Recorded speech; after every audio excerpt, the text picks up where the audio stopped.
Olá, professor Thiago Martins na área, mais uma vez agora para corrigir com você as questões do 35º Exame de Ordem, as questões de ética profissional do 35º Exame de Ordem, que numa análise prévia, bem rapidinha, eu as considerei não difíceis, mas também não foram fáceis, as considerei leais, questões honestas, questões boas de se fazer, questões no nível que se espera para uma boa prova, para um bom exame de ordem, então fica aqui o elogio.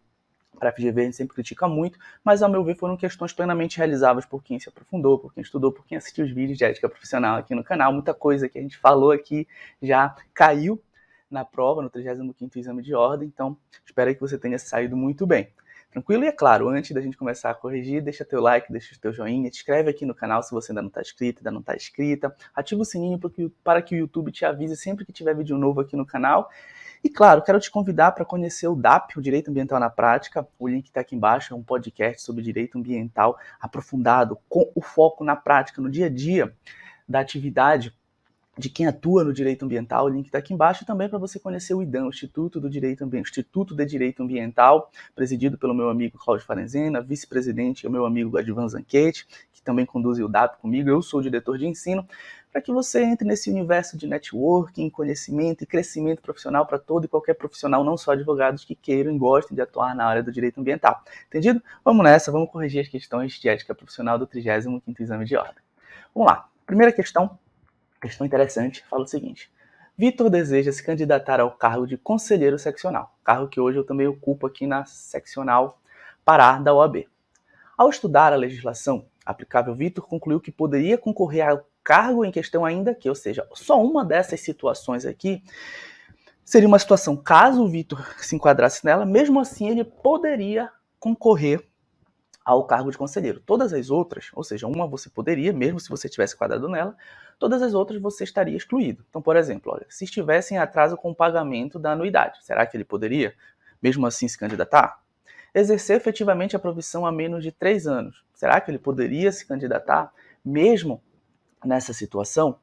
Ocupar cargo de provimento efetivo em órgão da administração pública indireta, será que se ele estivesse ali ocupando um cargo de provimento efetivo, ele poderia se candidatar? Claro, cargos que não fossem incompatíveis com a advocacia. Será que ele poderia se candidatar?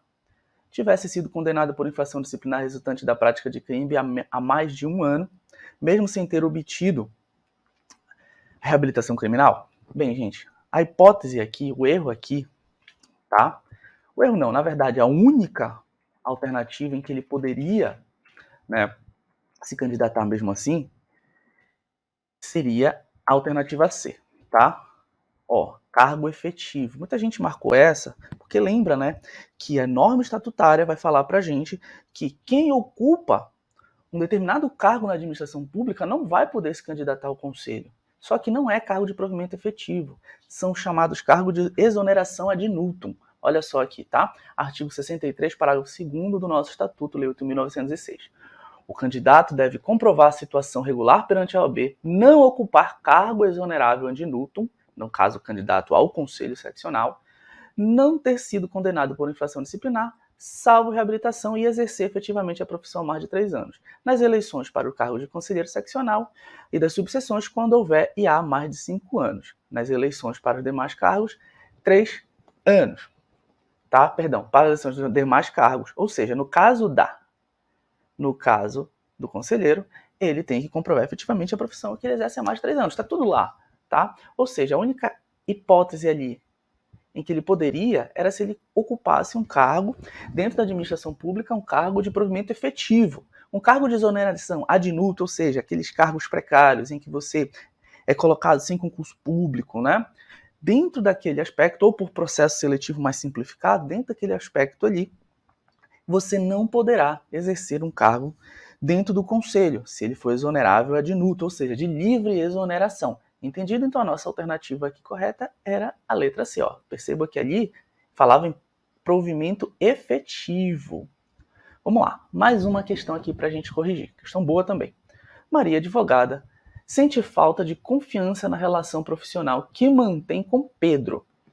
Olha, é a advogada que sente falta de confiança na relação profissional que mantém com Pedro, que é o cliente dela. Ela não está confiando no cliente dela, que representa. Olha, não é a situação que o cliente não confia nela. É ela que não está confiando no cliente. Isso é muito importante, essa relação. Por isso que eu digo, sempre faça um desenhinho, faça uns palitinhos aqui, ó, coloca aqui advogado, coloca aqui, né, cliente. Quem é que não confia em quem? É a advogada que não confia no cliente, não é a relação inversa, tá? Isso é importante.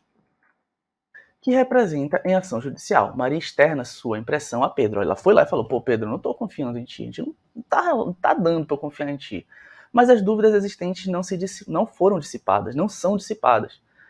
Maria decide, então, renunciar. Perceba aqui que ela renúncia é um ato do advogado. Ele tem os poderes que ele recebeu via mandato procuratório do cliente dele, mas ela que vai lá e renuncia, tá? Ela que vai lá e renuncia. Não é o cliente que vai lá e tira os poderes dela. Isso é um outro instrumento, é uma outra figura, tá? Nesse momento é a renúncia. Ao mandato. Ela renunciou aos poderes que ela recebeu através da famosa procuração, que é o mandato procuratório. Considerando essa situação hipotética, é correto afirmar que o ato de renúncia é o patrocínio. Aí eu faço a pergunta para você, o que precisa ter nesse ato de renúncia? O que ela precisa explicar nesse ato de renúncia? Então vamos analisar ali, tá? Patrocínio, quem é patrocinador da causa, lembra, é sempre o advogado, não é o patrocinador financeiro, não é o cliente quem patrocina a causa, é sempre o advogado, é o patrocinador técnico, tá? Excluir a responsabilidade de Maria por danos eventualmente causados a Pedro após 10 dias da notificação, salvo se for substituída antes do término desse prazo. Gente, tá, olha só. Excluirá a responsabilidade de Maria por danos eventualmente causados a Pedro após 10 dias da notificação, salvo se for substituída antes de determinado prazo. Teve uma mistureba aqui, tá? Quando ela renuncia, de fato, ela vai ficar por mais 10 dias na causa ali, tá? Então aqui eu renunciei hoje, que eu estou gravando aqui, no dia 13/7, eu ainda vou ficar mais 10 dias representando o Pedro nessa causa até que ele constitua um novo advogado. Salvo se ele constituir alguém antes, aí eu já saio.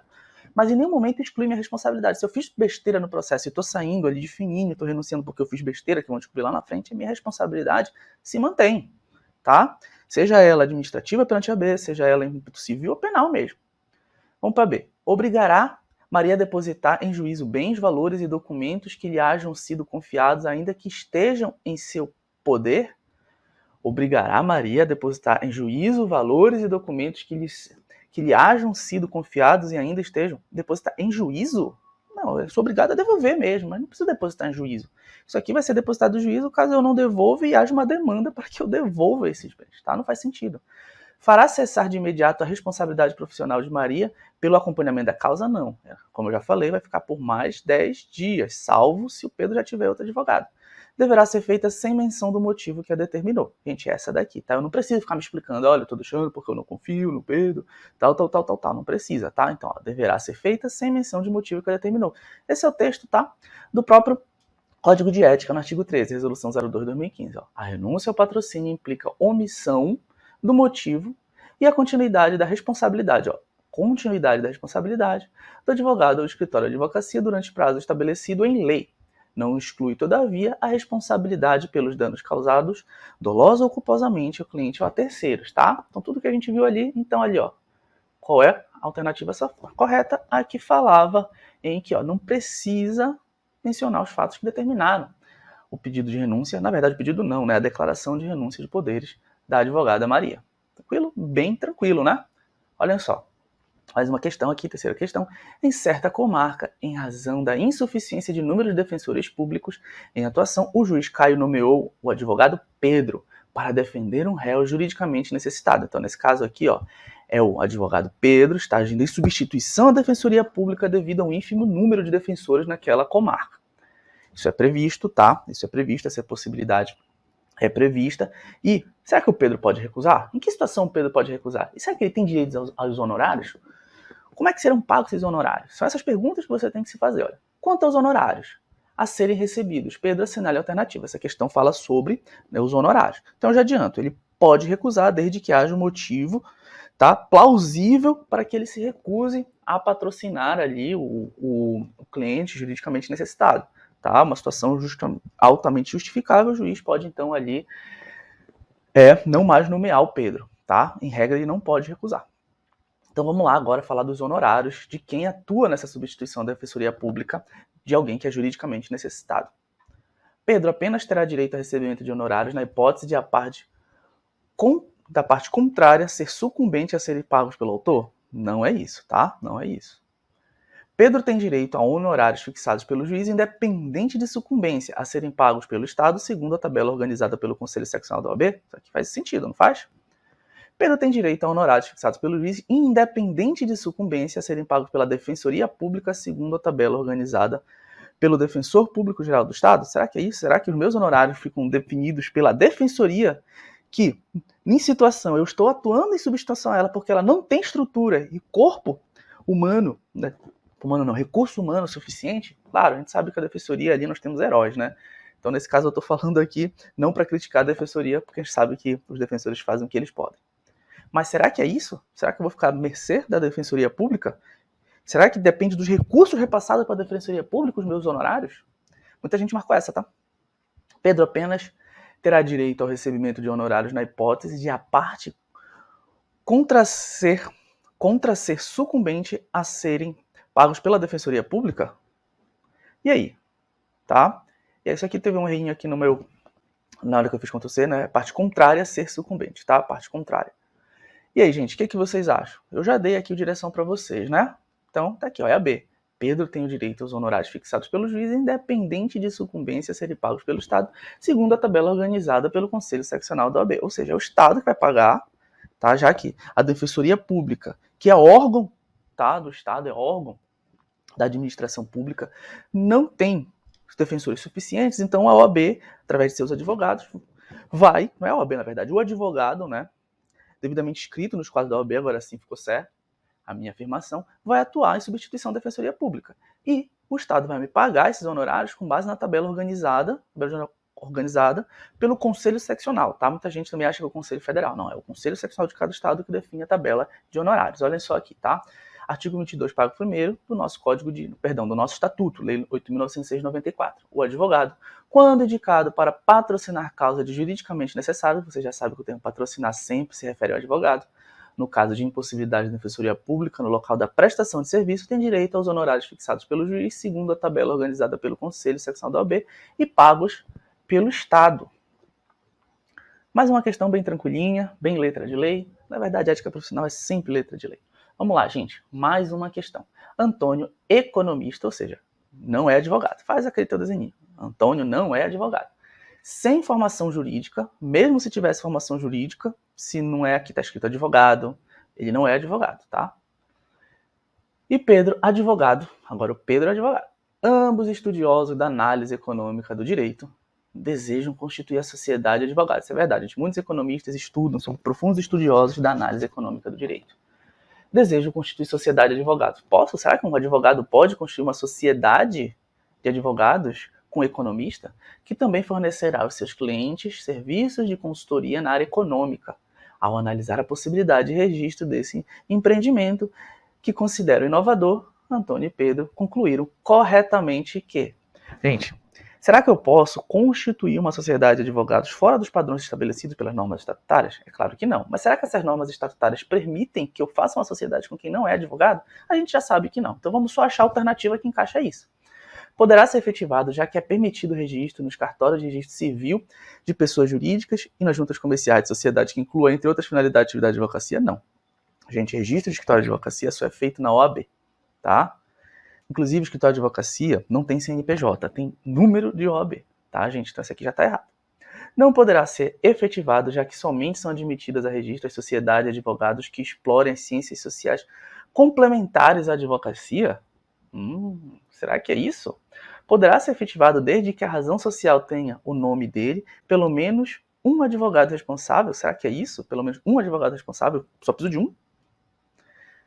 Será que posso ter outros profissionais, bastando ter um advogado ali? Não poderá ser efetivado, já que não são admitidas a registro as sociedades de advogados que incluam como sócio pessoa não inscrita como advogado ou totalmente proibida de advogar. Pode até ser advogado, mas se está ali incompatível com a advocacia, proibida de advogar, não pode. Então a gente já viu aqui, ó, que é a letra D, tá? Olhem só. Essa daqui ela vai estar errada, ó, já que somente são admitidas a registro as sociedades de advogados que explorem ciências sociais complementares à advocacia, é totalmente sem sentido.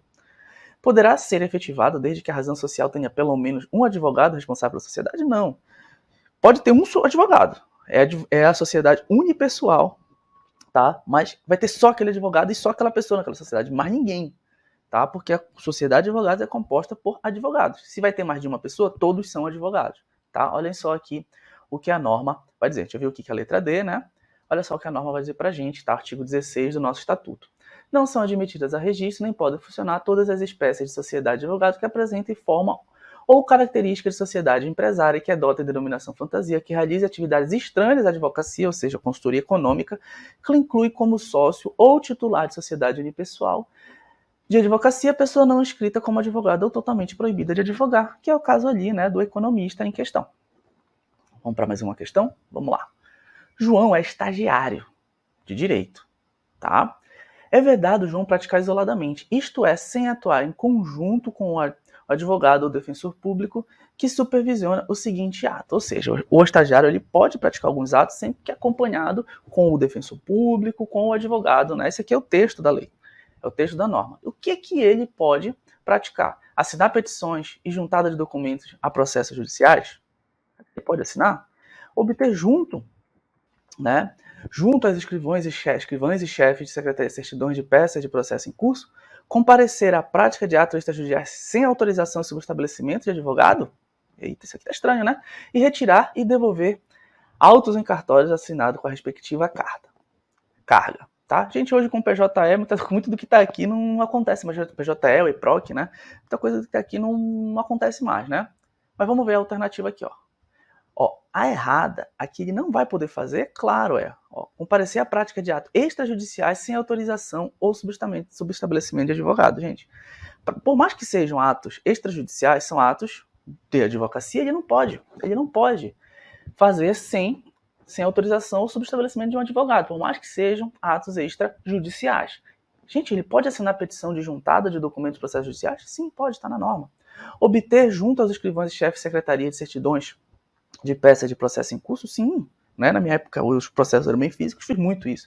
Retirar e devolver autos em cartório assinando a respectiva carta? Sim, também fiz muito isso. Tá? Na minha época de estagiário, hoje em dia com PJE, não ocorre mais isso.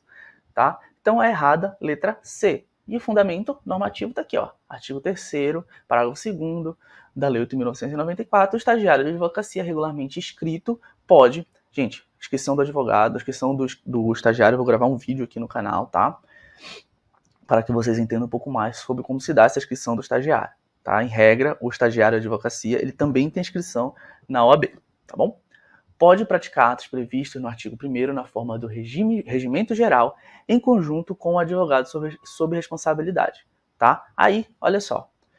O que a gente tem ali, quais são as atividades exclusivas do advogado no artigo 1º? Olha, a postulação em qualquer, tá? Aqui qualquer foi declarado inconstitucional com base na DI 11.27/8. Qualquer órgão não é qualquer, né? Postulação aos órgãos do Poder Judiciário, os juizados especiais, e atividade de consultoria, assessoria e direção jurídica aqui, ou qualquer, ele foi considerado constitucional devido a situações de jus postulante.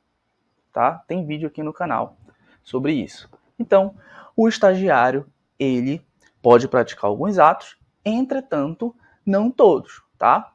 Ainda tem mais coisa aqui, claro, como a norma fala do regulamento geral, então eu trouxe aqui o artigo 29 do RG-OAB, do regulamento geral da OAB, tá? E o que ela traz pra gente? Olha só. Os atos de advocacia previstos no artigo 1º do Estatuto podem ser subscritos por estagiário inscritos na OAB em conjunto com o advogado ou defensor público, igual como está lá no nosso comando da questão, né? Parágrafo 1º, o estagiário inscrito na OAB pode praticar isoladamente os seguintes atos sob a responsabilidade do advogado: retirar e devolver autos em cartório, assinando a respectiva carta, obter junto escrivães, chefes, secretários, certidões de peças ou autos de processo em curso ou findos, exatamente como está lá, assinar petições de juntada de documentos a processos judiciais ou administrativos. Para o exercício de atos extrajudiciais, o estagiário pode comparecer isoladamente, até pode, quando receber autorização ou subestabelecimento do advogado. Gente, mas são atos extrajudiciais que ele pode comparecer isoladamente, tá? Mas sempre com autorização ou subestabelecimento do advogado. Entendido? Questão aqui bem tranquila também. Vamos lá. O advogado Cauã Silva foi presidente de certo conselho seccional, tendo seu mandato se encerrado há mais de uma década. Desde então, muito tempo, né? Desde então, embora tenha permanecido como aguerrido defensor das prerrogativas e dos direitos dos advogados, Cauã não mais concorreu a nenhum cargo na OAB. Considerando a situação hipotética narrada, assinale a afirmativa correta. Ele quer saber aqui o que o Cauã né, depois de ter sido presidente do Conselho da OAB, o que ele ainda tem quanto direito dentro do Conselho? Porque ele não concorreu mais e nunca mais exerceu nenhum cargo. Cauã, quando cessado seu mandato, deixou de integrar o Conselho Seccional da OAB? Será? Cauã permanece como membro honorário do Conselho Seccional da OAB, mas não tem direito a voto ou de voz. Será? Cauã é ainda membro honorário do Conselho Seccional da OAB e o será de forma vitalícia, tendo, contudo, apenas direito à voz. Faz sentido, hein? Cauã permanece como membro honorário do Conselho Seccional da OAB, a quem são conferidos o direito à voz e voto nas sessões do Conselho. Gente, tá? Ele, de fato, depois de ter sido presidente, ele vai ter, de fato, vai ser membro de forma vitalícia do Conselho, tá correto, mas ele só vai ter o direito à voz, não vai ter direito a voto, tá? Ele vai ter direito a voto. Então, olhem só. Nossa alternativa correta é a C. Cauã é ainda membro honorário do Conselho Seccional da OAB e o será de forma vitalícia, tendo, contudo, apenas direito à voz. Ele não vai poder votar, vai ser ouvido, vai poder pedir a palavra, mas o seu voto, tá, não será contabilizado. Ele não vai votar. O artigo 56 do Estatuto vai dizer pra gente o seguinte, olha, o Conselho Seccional compõe-se de conselheiros em número proporcional aos de seus inscritos, segundo os critérios estabelecidos no Regulamento Geral. Parágrafo 1º. São membros honorários vitalícios de seus ex-presidentes somente com direito à voz em suas sessões. Imagina, toda vez que tivesse um presidente, um depois do outro, todo mundo tivesse direito ao voto. Nossa, seria uma bagunça, né? Então vamos lá, mais uma questão aqui. Antônio Brasileiro formou-se em Direito. Será que está falando aqui que ele é advogado? Já sabe que é formado em Direito. Mas quando você lê formou-se em Direito, isso não quer dizer que ele já é advogado, né? Precisa passar no exame de ordem, se inscrever no OAB para se tornar, né? Não basta passar no exame de ordem. Além de passar no exame de ordem, que é um dos requisitos, tem que ir lá se inscrever e cumprir os outros requisitos para inscrição nos quadros da OAB. Em uma renomada universidade de certo país da América do Sul.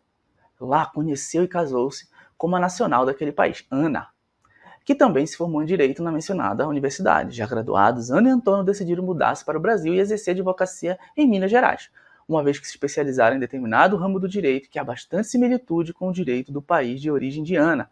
Considerando o caso narrado, assinale a alternativa correta. Ou seja, 2 advogados, tá? Um brasileiro, uma outra não. Na verdade, dois bacharéis em Direito, né? O Antônio brasileiro, a Ana não, tá? São formados em Direito, bacharéis, e querem atuar no Brasil. Podem. Já respondo para vocês que podem. Entretanto, há um requisito a mais para eles, para que eles possam advogar aqui, além de fazer o exame de ordem. Então vamos analisar? É vedado a Ana o exercício da advocacia no Brasil, salvo a título precário como consultora em Direito Internacional, se não cursar novamente graduação no nosso país. Gente, isso aqui já está errado, tá? Antônio, via diversa, poderá inscrever-se como advogado desde que prove seu título de graduação obtido em universidade estrangeira, que esteja sempre revalidado e que seja aprovado no exame de ordem, cumprido os demais requisitos legais. Gente, isso aqui está errado, tá? Do Antônio até que está parcialmente certo. Tanto Ana quanto Antônio poderão inscrever-se como advogado desde que prove seus títulos de graduação obtidos na universidade estrangeira e que estes estejam revalidados e que eles sejam aprovados no exame de ordem, cumpridos com as demais requisitos legais. Ó, gente, faz sentido. É vedado a Ana o exercício da advocacia no Brasil, salvo a título precário, como consultora em Direito Internacional, se não cursar novamente graduação no nosso país. Gente, isso aqui está errado. Antônio poderá inscrever-se como advogado desde que prove seu título de graduação obtido na universidade estrangeira, independente de revalidação. Independente de revalidação, isso aqui está errado. E que seja aprovado pelos demais requisitos. Aqui nessa primeira, parece que ficou muito parecido, né? Mas já fala que ele tem que, né, revalidar. E é vedado a Ana e Antônio exercício de advocacia no Brasil, salvo o título precário, como consultores de direito estrangeiro, se não cursarem novamente a graduação no nosso país. Essa é a mais errada de todas, gente, tá? A resposta adequada é a B, a mais simples, tá? Ó, tanto Antônio quanto Ana, né? Tanto Ana quanto Antônio poderão inscrever-se como advogados, desde que provem seus títulos de graduação obtidos na universidade estrangeira e que sejam revalidados e que eles sejam aprovados no exame de ordem, cumpridos os demais requisitos legais, tá? Olhem só. Artigo 8º. Para inscrição como advogado é necessário o diploma e certidão de graduação em seu segundo, tá? Não é um único requisito, nós sabemos que temos vários. Diploma ou certidão de graduação em Direito obtido em instituição de ensino oficialmente autorizada e credenciada para o segundo estrangeiro ou brasileiro, quando não graduado em Direito no Brasil, deve fazer prova de título de graduação obtido em instituições estrangeiras devidamente revalidado, além de atender aos demais requisitos previstos neste artigo, tá? Questão bem tranquila. Vamos lá. Partindo aqui já para nossa finalização, estamos próximos aqui. Vamos lá. Olha só. O estagiário de Direito Jefferson Santos, mais uma questão envolvendo estagiário, com o objetivo de divulgar a qualidade de seus serviços, realizou, olha, não é um advogado, é um estagiário, tá? Realizou publicidade considerada irregular por meio da internet, por resultar em captação de clientela nos termos do Código de Ética e Disciplina. Quanto aos termos admitidos no caso de análise, assinale a alternativa correta. Nesse caso aqui, gente, ele vai falar ali do TAC. Essa questão quer saber do TAC, se pode haver o TAC para o estagiário. A resposta é sim. Houve um questionamento dessa questão, dizendo que a única sanção prevista ao estagiário é quando ele atua além dos seus limites como advogado, e a sanção para isso é censura, tá? É censura. E nesse caso ali, estaríamos falando aqui das sanções relativas à prática irregular de publicidade, tá? Que tem lá previsão específica e tudo mais. Então, alguns colegas, professores de ética profissional, suscitaram a possibilidade de nulidade, né? De nulidade, possibilidade de anulação dessa questão. Tranquilo? Eu, de fato, assim, não concordo muito, mas se for um fundamento que você busque ali, vá atrás, tá? Não sei quando você está assistindo aqui essa correção, tá? Mas, ao meu ver, não há motivo para anulação, não. A questão está adequada. Até porque o texto normativo fala que é possível de 2020, uma inovação de 2020, que o estagiário celebre TAC junto ao conselho seccional, tá? Cessando a sua atividade, e aí ele não venha a ser de fato sancionado. Então vamos lá, olha só. É admitida a celebração de termos de ajustamento de conduta no âmbito dos conselhos seccionais, quanto do Conselho Federal, para fazer cessar a publicidade irregular praticada. Não é permitida a celebração de termos de ajustamento de conduta, tendo em vista tratar-se de estagiário. É admitida a celebração de termos de ajustamento de conduta para fazer cessar a publicidade irregular praticada, que deverá seguir a regulamentação constante em provimento de cada conselho seccional quanto aos seus requisitos e condições. Não é permitida a celebração do termo de ajustamento de conduta, tendo em vista a natureza infracional resultante da publicidade irregular narrada. Olha só aqui, tá? A alternativa é a E, é bem o texto, tá? Do artigo 47A, tá? Que foi incluído em 2020, no ano de 2020, no nosso Código de Ética e Disciplina, que vai falar: será admitida a celebração de termos de ajustamento de conduta no âmbito dos conselhos seccionais e do Conselho Federal para fazer cessar a publicidade irregular por advogados e estagiários. Parágrafo único, o termo previsto neste artigo será regulamentado mediante a edição de provimento do Conselho Federal, que estabelecerá os requisitos e condições. Gente, eu gravei um vídeo específico, já tem um vídeo aqui, já há algum tempo aqui no canal sobre TAC, tá?